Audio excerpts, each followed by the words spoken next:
नमस्कार साथियों, मैं विवेक स्वागत करता हूं आपके YouTube चैनल लर्न एजुकेशन में।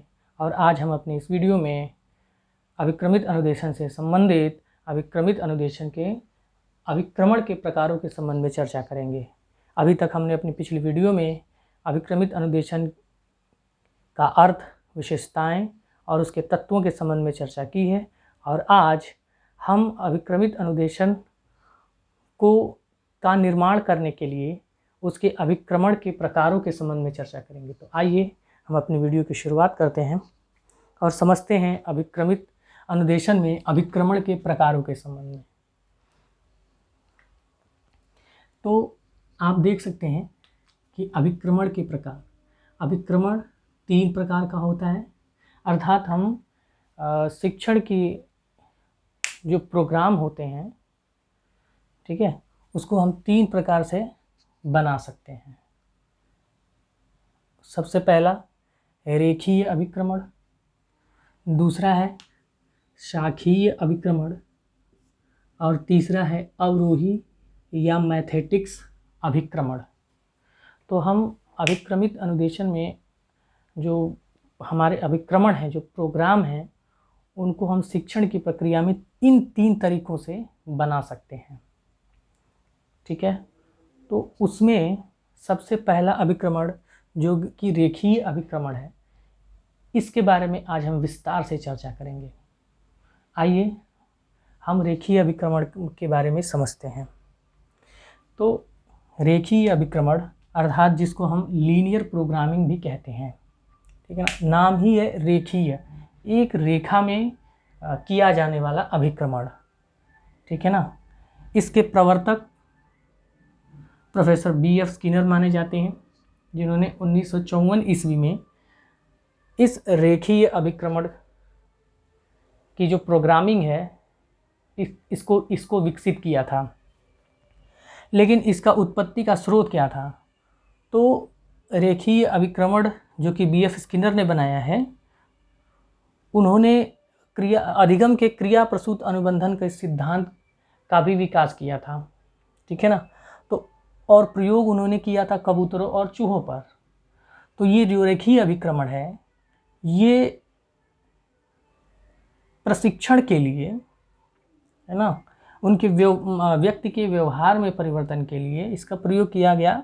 लेकिन इसका उत्पत्ति का जो स्रोत है वह कबूतरों पर किए गए मनोवैज्ञानिक प्रयोगों द्वारा माना जाता है, क्योंकि B.F. स्किनर ने कबूतरों और चूहों पर ही अपना प्रयोग किया था, ठीक है।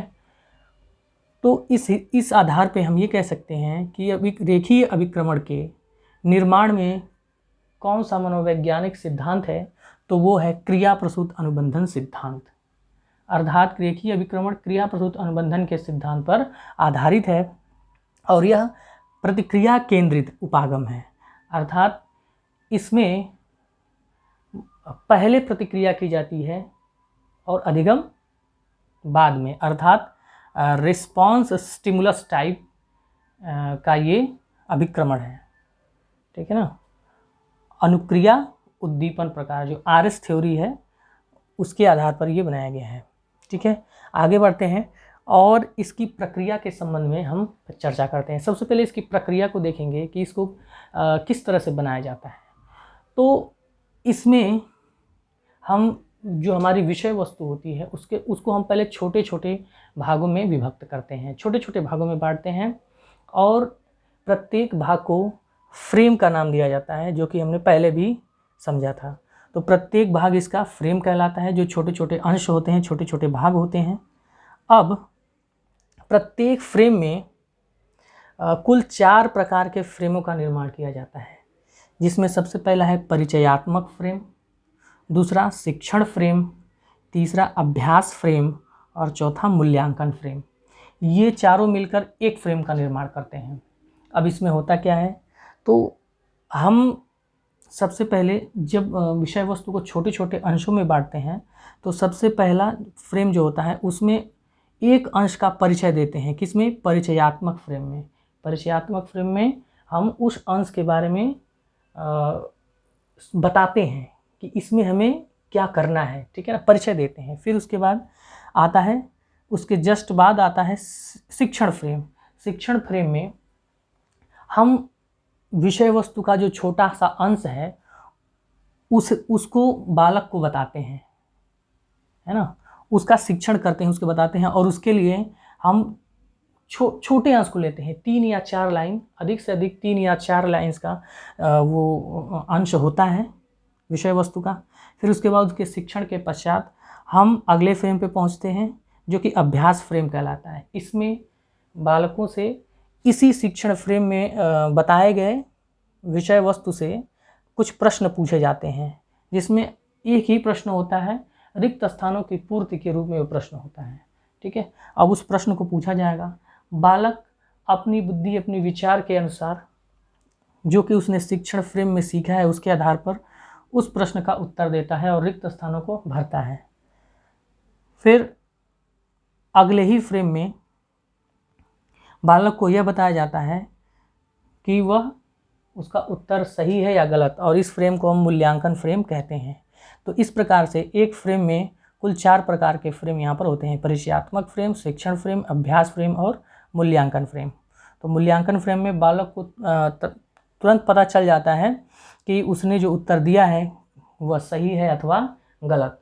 यदि वह उत्तर सही होता है तो वह आगे की ओर बढ़ता है, अगर उत्तर सही नहीं होता है तो वह पुनः शिक्षण फ्रेम पे जाता है, फिर से पढ़ता है और फिर से उत्तर देने का प्रयास करता है।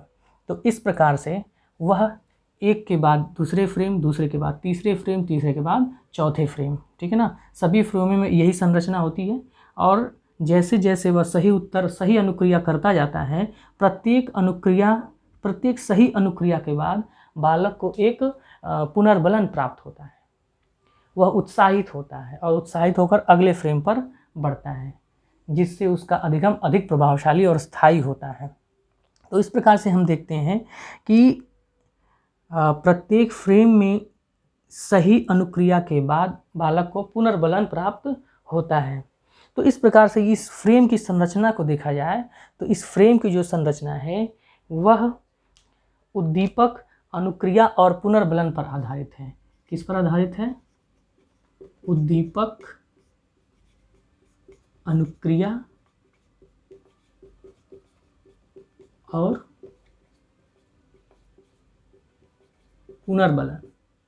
ठीक है, तो हम देखेंगे पहले उद्दीपक के रूप में अभ्यास प्रश्न दिए जाते हैं, छात्र उस पर अनुक्रिया करता है अभ्यास फ्रेम में, है ना, और उसके बाद से उसका मूल्यांकन फ्रेम में अपनी जांच करता है और जांच के बाद अगर सही उत्तर प्राप्त होता है तो उसे पुनर्बलन मिलता है, और पुनर्बलन मिलता है वह अगले फ्रेम पे पहुंचता है और एक के बाद एक फ्रेम पर आगे बढ़ता हुआ अंतिम व्यवहार को प्राप्त करता है। ठीक है, तो आप देखते हैं कि यहाँ पर बालक जब पहले फ्रेम पे था तो उसका पूर्व व्यवहार कुछ था, यानी अर्थात वो पहले से कुछ जानता था, और जैसे जैसे अगले फ्रेम पे बढ़ता जाता है वह नई नई चीज़ों को सीखता जाता है और अंतिम फ्रेम पर पहुंचते ही उसके जो पूर्व व्यवहार है उसमें कुछ हमें परिवर्तन दिखाई देता है और वह बालक का अंतिम व्यवहार होता है। अर्थात हमें पता चलता है कि बालक जो है वह कुछ नई चीज़ों को सीख गया है। ठीक है ना। अब ये फ्रेमों की संख्या कितनी होगी, तो फ्रेमों की संख्या उस विषय वस्तु पर निर्भर करेगी कि वह विषय वस्तु कितनी बड़ी है। चूँकि हमें इसमें छोटे अंशों को लेना होता है इसलिए विषय वस्तु को छोटे छोटे अंशों में बांटेंगे, फ्रेमों की संख्या अधिक हो जाती है। ठीक है ना। अब ये जो बालक होता है इसको एक के बाद यदि उत्तर गलत देता है, हमने इसमें देखा कि प्रत्येक सही अनुक्रिया के बाद उसे क्या मिलता है? पुनर्बलन मिलता है। यदि उत्तर गलत होता है तो यदि उत्तर गलत हुआ तो बालक को इससे अधिगम में क्या होती है? बाधा। ठीक है ना। तो रेखीय अभिक्रमण यह मानता है कि त्रुटियां अधिगम में बाधा उत्पन्न करती हैं। ठीक है साथियों, तो इस प्रकार से हमने फ्रेमों के संबंध में चर्चा की।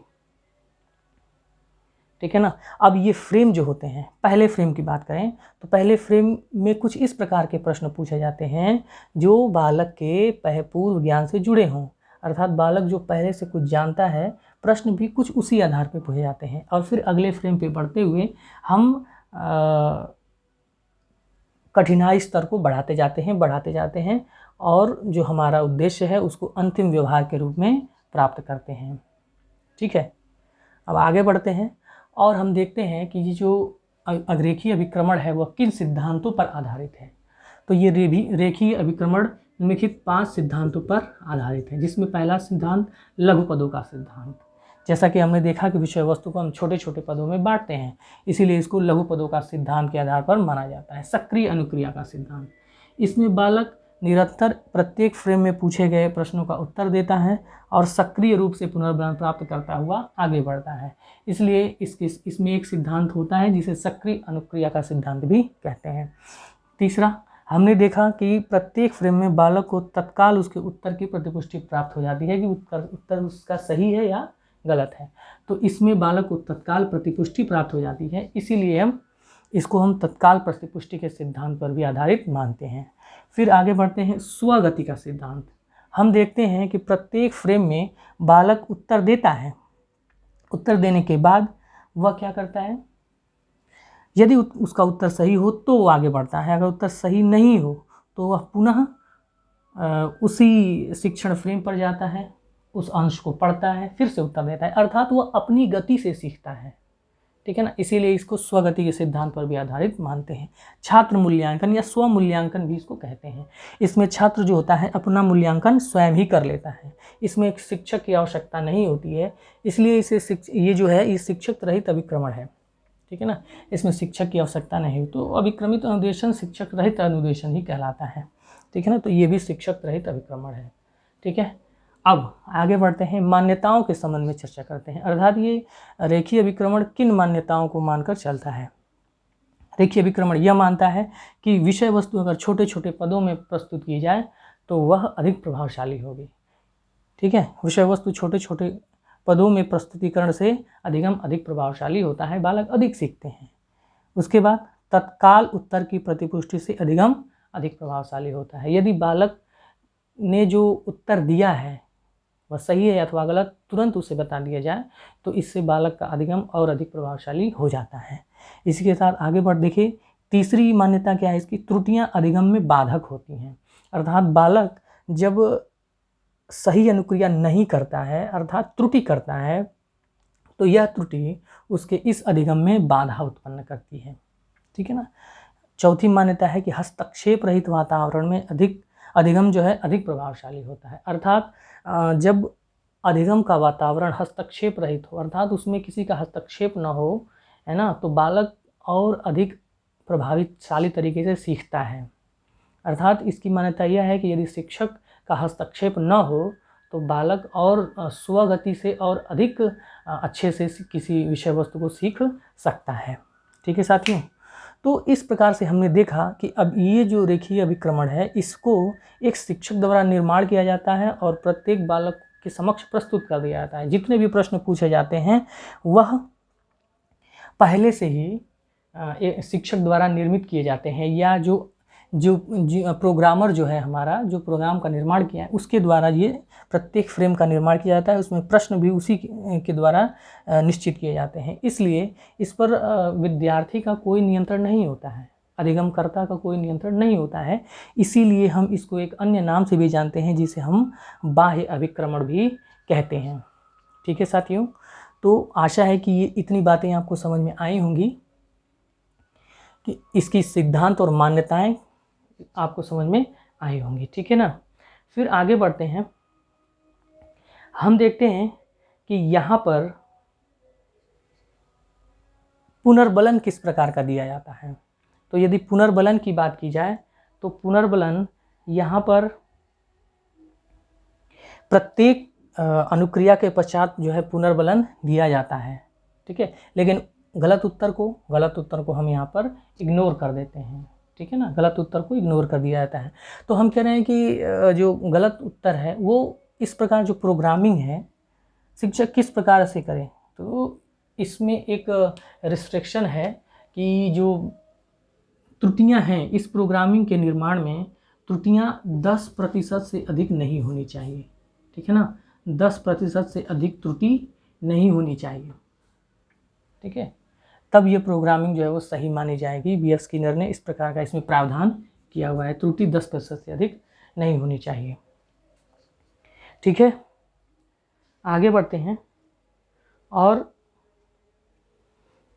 यहाँ पे इंडिविजुअल डिफरेंसेस की बात करें, वैयक्तिक विभिन्नता की यदि बात करें तो वैयक्तिक विभिन्नता जो है इसमें प्रत्येक बालक की अपनी बुद्धि होती है, तो इसलिए वह स्वगति से सीखता है। तो इसमें वैयक्तिक विभिन्नता का भी ध्यान रखा जाता है। उद्देश्य क्या है?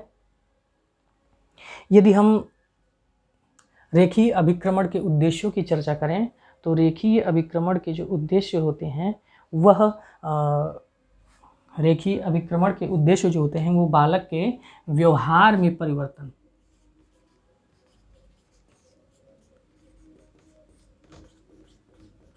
रेखीय अभिक्रमण के जो सबसे पहला उद्देश्य है बालक के व्यवहार में सुधार, उसमें परिवर्तन करना रेखीय अभिक्रमण का पहला उद्देश्य है। और दूसरा उद्देश्य क्या है? बालक को जो है उद्दीपन प्रदान करना, बालक को उद्दीपन प्रदान करते हुए उसे अधिगम कराना। ठीक है। और ये जो पुनर्बलन है वह सतत होना चाहिए। सतत पुनर्बलन जो है प्रत्येक अनुक्रिया के बाद उसे पुनर्बलन प्रदान करना चाहिए, ये इसका उद्देश्य है। इसको मानते हुए जो है ये रेखीय अभिक्रमण शिक्षण, रेखीय अभिक्रमण द्वारा जो हम शिक्षण कर सकते हैं। ठीक है। अब आते हैं इसके उपयोग के संबंध में चर्चा करते हैं। ठीक है साथियों, रेखीय अभिक्रमण के उपयोग, ये जो इसका स्क्रीनशॉट आप चाहें तो ले सकते हैं, है ना।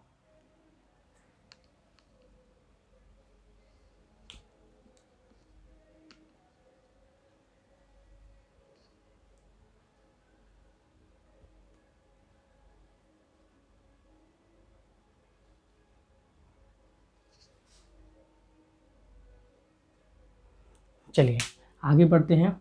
और अब इसके प्रयोग जो है यूज़, इसका शिक्षण में क्या प्रयोग है इसके संबंध में हम अब चर्चा करेंगे। तो आइए रेखीय अभिक्रमण के उपयोग के संबंध में चर्चा करते हैं। उपयोग, रेखीय अभिक्रमण का सबसे पहला उपयोग, रेखीय अभिक्रमण जो होता है वह प्राथमिक और माध्यमिक स्तर के विद्यार्थियों के लिए उपयोग किया जाता है। ठीक है। और दूसरा, रेखीय अभिक्रमण मुख्य रूप से जो होता है वह अवबोधन के लिए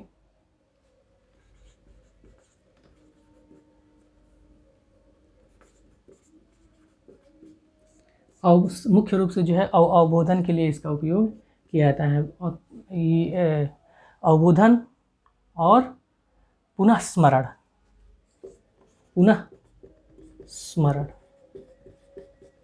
ठीक है ना, इसके लिए रेखीय अभिक्रमण का उपयोग किया जाता है। ये जो है यह अभिक्रमण एक औसत विद्यार्थी, एक औसत और निम्न औसत विद्यार्थियों के लिए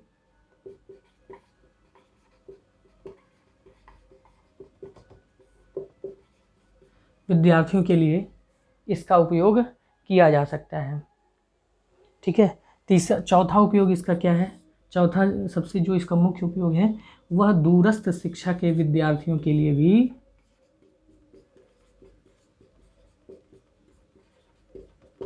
दूरस्थ शिक्षा में भी इस रेखीय अभिक्रमण का उपयोग किया जा सकता है। ठीक है विद्यार्थियों। ठीक है। अब आगे बढ़ते हैं और उपयोग के बाद हम इसकी विशेषताओं के संबंध में चर्चा करते हैं। अभी तक हमने रेखीय अभिक्रमण की प्रक्रियाओं के संबंध में हमने चर्चा की, जिससे आपने इसकी विशेषताओं को भी समझा होगा। तो रेखीय अभिक्रमण की विशेषताएं,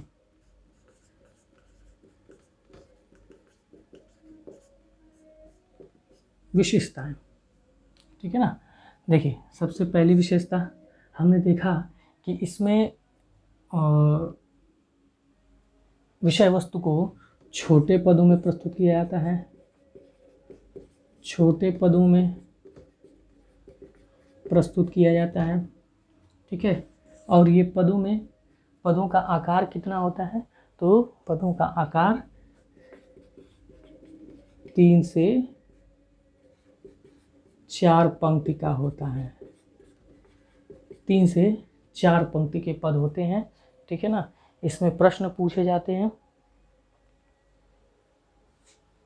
इसमें जो प्रश्न पूछे जाते हैं वह कैसे होते हैं, रिक्त स्थानों की पूर्ति के रूप में होते हैं, ठीक है ना। अब और रिक्त स्थानों की पूर्ति के रूप में प्रश्न पूछे जाते हैं। इसमें तीसरी विशेषता क्या है, इसमें जो विद्यार्थी होते हैं वह एक के बाद एक अगले फ्रेम में पहुंचते हुए अंतिम व्यवहार को प्राप्त करते हैं, अर्थात एक रेखा में आगे बढ़ते हैं, ठीक है ना। एक रेखा में की ओर जो है विद्यार्थी आगे बढ़ते हैं, ठीक। और प्रत्येक, चौथी विशेषता क्या है, प्रत्येक फ्रेम में बालक को जो है वो क्या दिया जाता है, पुनर्बलन। प्रत्येक फ्रेम में सही अनुक्रिया पर बालक को पुनर्बलन दिया जाता है, ठीक है ना।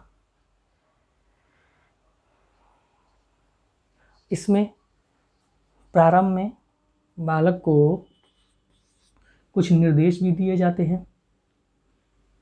इसमें हमने भी देखा कि प्रत्येक फ्रेम पर बालक को क्या किया जाता है, निर्देशित भी किया जाता है कि उसे क्या करना है आगे, ठीक है ना। और अगली विशेषता हमने देखा कि इसके जो प्रत्येक फ्रेम है, प्रत्येक फ्रेम में जो विषय वस्तु, जो अंश पूछे गए हैं वह एक दूसरे से संबंधित होते हैं। क्या होते हैं, एक दूसरे से संबंधित, ठीक है साथियों। तो इस प्रकार से जो फ्रेम है वह हम एक दूसरे से क्या होते हैं, संबंधित होते हैं। इसकी विशेषता, एक और इसकी विशेषता फिर हमने देखा कि ये जो है ये मनोवैज्ञानिक सिद्धांतों पर आधारित है। मनोवैज्ञानिक सिद्धांतों पर क्या है,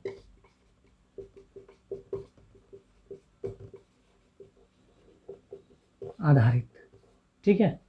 उसके बाद अगली विशेषता हमने देखी कि मनोवैज्ञानिक सिद्धांतों पर आधारित है। बालक इसमें क्या करते हैं, स्वगति से सीखते हैं, स्वगति से बालक इसमें स्वगति से सीखते हैं, ठीक है। इसके बाद छात्र इसमें निरंतर सही उत्तर को देते हैं, सही अनुक्रिया करते रहते हैं, अर्थात छात्र इसमें निरंतर क्या रहते हैं, निरंतर सक्रिय भी, निरंतर क्या रहते हैं, सक्रिय रहते हैं, ठीक है साथियों। तो इस प्रकार से ये इसकी विशेषताएं हुई। तो इस प्रकार से हम देखते हैं कि ये जो हमारा रेखीय अभिक्रमण है यह परंपरागत शिक्षण से काफ़ी प्रभावशाली है, ठीक है ना। तो जहाँ तक ये अधिक प्रभावशाली है वहीं इसकी कुछ सीमाएं भी हैं, कुछ कमियां भी हैं। तो आइए हम उसकी कमियों को भी देखते हैं कि इसकी कमियां कौन कौन सी हैं। तो रेखीय अभिक्रमण की सीमाएं,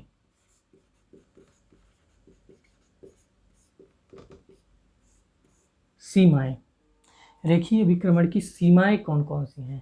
तो साथियों इसकी जहाँ पर कुछ विशेषताएं हमने देखी वहीं पर इसकी कुछ सीमाएं भी यहाँ पर हैं। तो सबसे पहली सीमा हमने देखा कि प्रोग्राम जो है प्रोग्रामर द्वारा बनाया जाता है, लेकिन प्रत्येक बालक के समक्ष एक ही प्रोग्राम को प्रस्तुत किया जाता है और प्रत्येक बालक एक ही प्रकार से एक पद को पार करते हुए आगे बढ़ते हैं। जबकि कोई बालक अधिगम में थोड़ा मानसिक दृष्टि से थोड़ा कमज़ोर भी हो सकता है, कुछ प्रतिभाशाली बालक भी हो सकते हैं, ठीक है। तो प्रतिभाशाली बालक तो जल्दी जल्दी आगे बढ़ जाते हैं, लेकिन जो कमज़ोर बालक हैं वो आगे नहीं बढ़ पाते। इसका मतलब ये है कि ये बालकों के मानसिक स्तर को ध्यान में नहीं रखता है, ठीक है ना। वह प्रत्येक बालक को एक ही विषय वस्तु प्रस्तुत की जाती है, सबसे बड़ी कमी ये है, ठीक है ना। इसके द्वारा इस प्रोग्रामिंग के द्वारा बालकों में सृजनात्मकता उत्पन्न नहीं की जा सकती,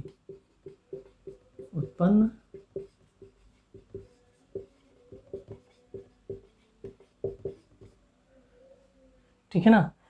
रेखीय अभिक्रमण के प्रयोग से हम बालकों में सृजनात्मकता उत्पन्न नहीं कर सकते, क्योंकि यह एक ही ये प्रोग्राम जो है एक शिक्षक द्वारा बना दिया जाता है, एक प्रोग्रामर द्वारा बना दिया जाता है, और शिक्षक जो है सबके समक्ष एक ही चीज़ को प्रस्तुत करता है, सभी बालक जो हैं वो उसी का उत्तर देते हैं, ठीक है ना। और यह जो होता है उच्च शिक्षा में अनुपयोगी है, उच्च शिक्षा में अनुपयोगी, यानी कि हम जब उच्च स्तर की शिक्षा में जाते हैं तो इसका उपयोग नहीं कर सकते हैं, ठीक है। इसका निर्माण जो है हम, और अगला क्या है, इसका निर्माण जो है हम नियंत्रित परिस्थितियों में करते हैं, अर्थात कुछ सीमित परिस्थितियां होती हैं, इसके अंतर्गत ही हम इस प्रोग्राम का निर्माण करते हैं। इसके निर्माण की स्वतंत्रता नहीं होती है, ठीक है ना। इसमें विद्यार्थी को अनुक्रिया की स्वतंत्रता जो है नहीं दी जाती है, और जिस प्रकार की अनुक्रिया हम कराना चाहते हैं उसी अनुसार हम प्रश्नों को उसमें पूछते हैं, ठीक है। तो इस प्रकार से हम ये देख सकते हैं कि छात्रों को अनुक्रियाओं के लिए जो है स्वतंत्रता नहीं दी जाती है, ठीक है। उसके बाद अगला, इसके द्वारा, इस अभिक्रमण के द्वारा जो सुधारात्मक शिक्षण है वह संभव नहीं,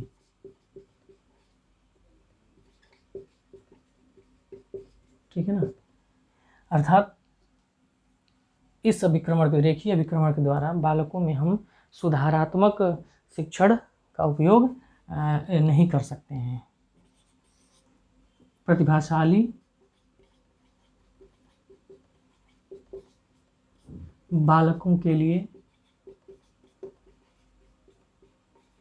कम उपयोगी है, ठीक है ना, क्योंकि प्रतिभाशाली बालक जो है जल्दी जल्दी आगे बढ़ जाते हैं, वो जल्दी चीज़ को सीखते हैं, है ना, तो उनके लिए कम उपयोगी है प्रतिभाशाली बालकों के लिए, ठीक है ना। तो ये इसकी कुछ सीमाएं रही।